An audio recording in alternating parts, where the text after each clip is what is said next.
दोतासरा जी ने गांधी जी और मेरी तुलना की, ये बिल्कुल गलत है।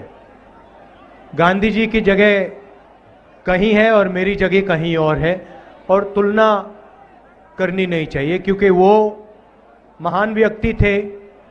उन्होंने अपनी पूरी जिंदगी देश की आज़ादी के लिए दी, 10-12 साल जेल काटी, तो उनकी जगह कोई और भर नहीं सकता है, और उनके साथ मेरा नाम भी नहीं लेना चाहिए, पहली बात।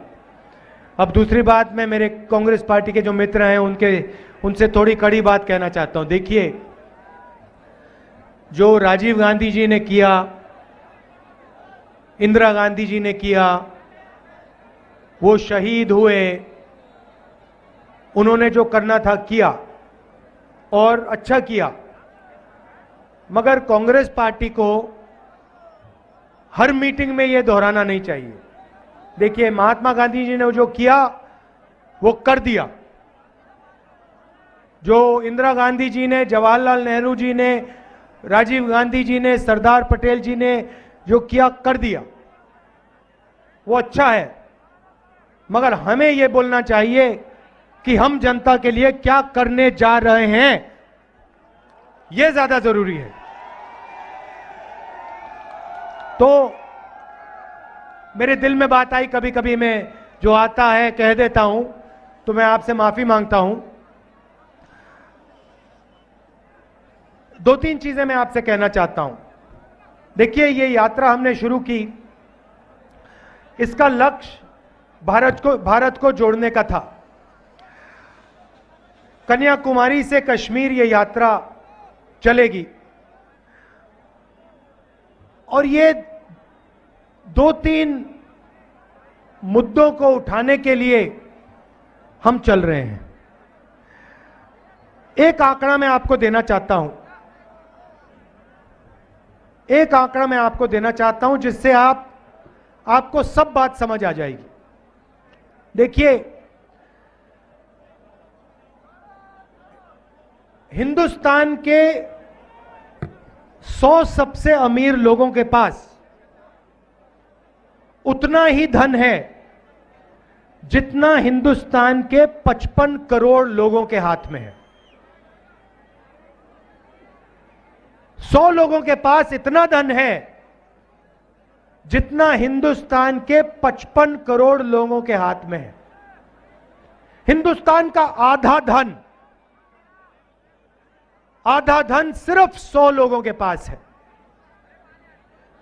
और इन 100 लोगों के लिए हिंदुस्तान चलाया जाता है। और अगर आप उससे भी गहराई में जाना चाहते हैं, तो आप उन 100 लोगों को भी छोड़ दीजिए, उनमें से 4-5 ऐसे लोग हैं जिनको आज आप हिंदुस्तान के महाराजा कह सकते हो, राजा कह सकते हो। पूरी की पूरी सरकार, पूरा मीडिया, सारे ब्यूरोक्रेट्स इनके इशारे से काम करते हैं।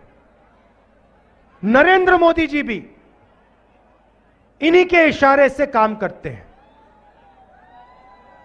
जो ये कहते हैं वो नरेंद्र मोदी हिंदुस्तान के प्रधानमंत्री करते हैं। इन्होंने कहा कि जो छोटे व्यापारी हैं, जो मिडिल साइज व्यापारी हैं, उनको खत्म करना है। इन्होंने नरेंद्र मोदी जी को इशारा दिया, और नरेंद्र मोदी जी ने एक के बाद एक निर्णय लेने शुरू कर दिए। नोटबंदी, भाइयों और बहनों, यह पॉलिसी नहीं है, यह हथियार है। यह हिंदुस्तान के छोटे व्यापारियों को, मिडिल साइज बिजनेस चलाने वालों को, यह दुकानदारों को खत्म करने का हथियार है। दूसरा हथियार, गलत जीएसटी।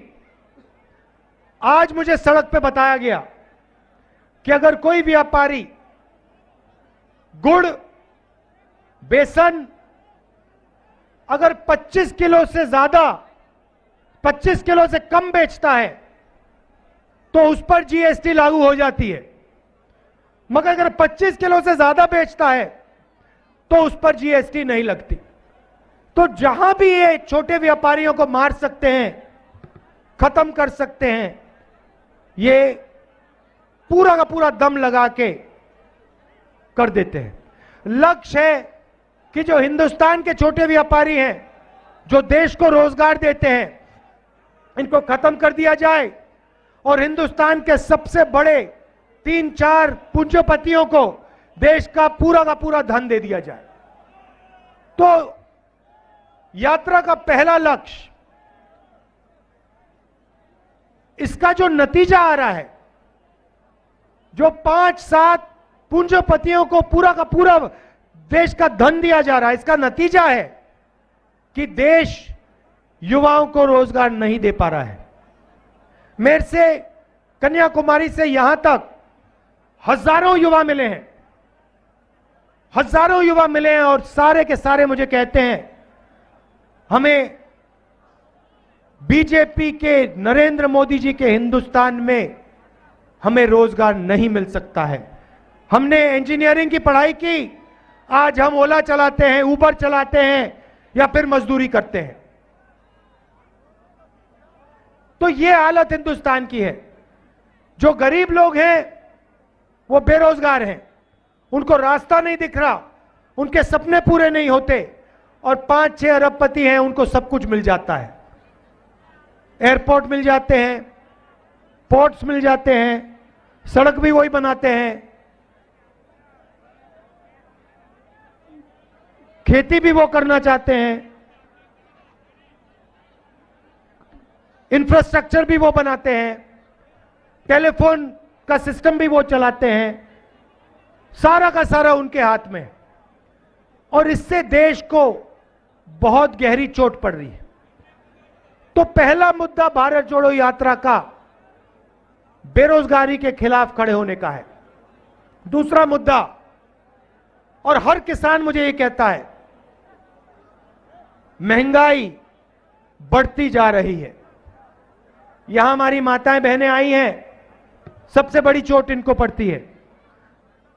आप मुझे बताइए, यूपीए के समय गैस सिलेंडर का क्या दाम था? क्या दाम था? 400 रुपए। आज क्या दाम है? 1100। पेट्रोल का क्या दाम था? आज क्या दाम है? डीजल का क्या दाम था? आज क्या दाम है? ये तो पूरा हिंदुस्तान जानता है। मगर आपको एक और सवाल पूछना चाहिए, ये जो पैसा आपके जेब में से निकल रहा है, सिलेंडर का पैसा, पेट्रोल का पैसा, डीजल का पैसा, ये कहां जा रहा है? ये किसकी जेब में जा रहा है? ये किसके हाथों में जा रहा है? ये वही 5 पूंजीपतियों के हाथ में जा रहा है। सारा का सारा धन आपके जेब में से निकाला जाता है, किसानों के परिवारों के जेब में से निकाला जाता है और इन्हीं 5 लोगों को दिया जाता है। यह दूसरा मुद्दा है। इंटरनेशनल मार्केट में तेल के दाम गिरे हैं, मगर हिंदुस्तान में तेल के दाम, पेट्रोल के दाम कभी नहीं गिर सकते। इस देश में पेट्रोल और डीजल के दाम बढ़ते जाएंगे। इंटरनेशनल मार्केट में जहां से हम खरीदते हैं वहां पे दाम घटते जा रहे हैं और हिंदुस्तान में दाम बढ़ते जा रहे हैं। फायदा किसको? उन्हीं 2-3 उद्योगपतियों को, अरबपतियों को। तो दूसरा मुद्दा महंगाई का मुद्दा है और इससे सब गरीब लोगों को चोट पहुंचती है। किसानों को, मजदूरों को, छोटे व्यापारियों को, स्मॉल मीडियम बिजनेस चलाते हैं, उनको सबको चोट पहुंचती है। और तीसरा मुद्दा जो नफरत का मुद्दा है, आरएसएस और बीजेपी, उनकी योजनाएं डर फैलाने की योजनाएं हैं। नोटबंदी का लक्ष्य हिंदुस्तान की जनता के दिल में डर फैलाने का था। गलत जीएसटी छोटे व्यापारियों को डराने की योजना है। जो आज बेरोजगारी है उससे डर बढ़ता जा रहा है और इस डर का फायदा सिर्फ बीजेपी और आरएसएस को होता है, क्योंकि वो इस डर को नफरत में बदलते हैं। उनका काम ही डर को नफरत में बदलने का है।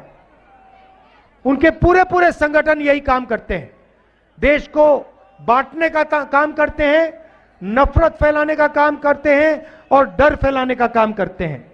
और इसीलिए भारत जोड़ो यात्रा का तीसरा लक्ष्य और शायद सबसे जरूरी लक्ष्य, देश में जो डर फैलाया जा रहा है, नफरत फैलाई जा रही है, उसके खिलाफ खड़ा होना। भाई और बहनों, मैं आपसे पूछता हूं, आपके परिवार में अगर लड़ाई हो, भाई भाई से लड़े, बेटा पिता से लड़े, माता बेटी से लड़े, तो क्या उस परिवार को फायदा मिलता है? फायदा होता है परिवार को कभी? ऐसा कोई परिवार है जो बांटा गया, जिसमें लड़ाई हुई, जिसमें नफरत है और वो आगे बढ़ गया? कोई है ऐसा परिवार? एक परिवार नहीं मिलेगा आपको। तो अगर परिवार को नफरत और हिंसा से फायदा नहीं होता तो देश को कैसे होगा? तो भाइयों और बहनों, देश कमजोर हो रहा है और इस कमजोरी का फायदा देश के दुश्मन उठाएंगे। इस कमजोरी का फायदा जो देश का भला नहीं चाहते हैं वो उठा रहे हैं। इसीलिए हमने देश को जोड़ने की यात्रा, कन्याकुमारी से श्रीनगर तक की यात्रा, श्रीनगर में तिरंगा फहराने की यात्रा हमने शुरू की है और यह यात्रा श्रीनगर तक जाएगी। मैं एक और बात कहना चाहता हूं। देखिए, राजस्थान में, महाराष्ट्र में मैं चला और जब मैं आपसे मिलता हूं,